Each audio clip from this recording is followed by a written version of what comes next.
Break के बाद आपका स्वागत है। आगे बढ़ते हैं। आपको बता दें कि जयपुर के करधनी इलाके में सरना डूंगर स्थित एक मकान में किराए से रहने वाले व्यक्ति ने हथौड़े से सिर पर वार करके पत्नी और दो बेटियों की निर्मम हत्या कर दी। इसके बाद तीनों शवों को छोड़कर भाग गया। सूचना मिलने पर मौका वारदात पर पहुंची पुलिस ने पीछा कर हत्यारे को कनकपुरा रेलवे स्टेशन से गिरफ्तार कर लिया। आरोपी ने पत्नी और एक बेटी की 17 नवंबर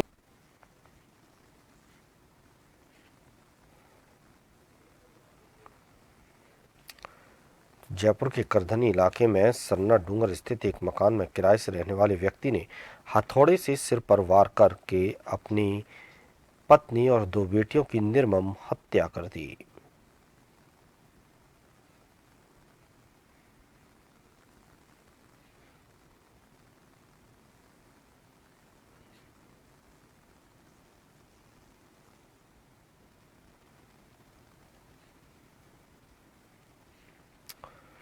सूचना मिलने पर मौके वारदात पर पहुंची पुलिस ने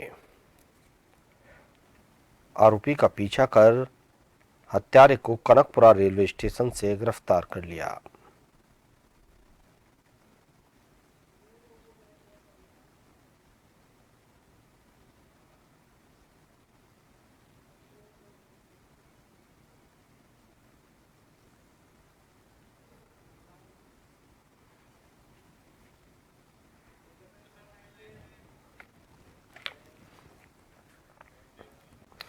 और ज्यादा जानकारी के लिए संवाददाता सुदर्शन हमारे साथ जुड़े हुए हैं। सुदर्शन, एक शख्स ने अपनी पत्नी और दो बेटियों की निर्मम हत्या कर दी है। कहां का ये मामला है और पूरी वारदात क्या है?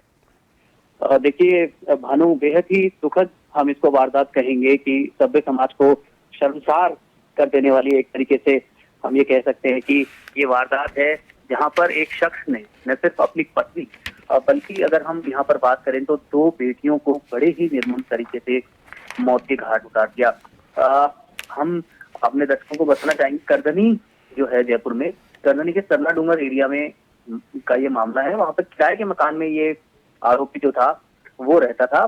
साथ साथ में पत्नी रहती थी और दो बेटियों के साथ में ये शख्स रहता था। और हत्या के बाद में ये आरोपी फरार हो गया था, जिसको पुलिस ने पीछा करके कनकपुरा रेलवे स्टेशन से पकड़ भी लिया। 17 नवंबर की रात को इसने पत्नी की हत्या करी और एक बेटी की हत्या करी और उनको कमरे में पटक दिया। उसके बाद में रविवार तड़के यानी कि कल सुबह एक दूसरी बेटी थी, छोटी बेटी, उसकी भी हत्या कर दी और उसके शव को भी कमरे में पटका और भाग गया।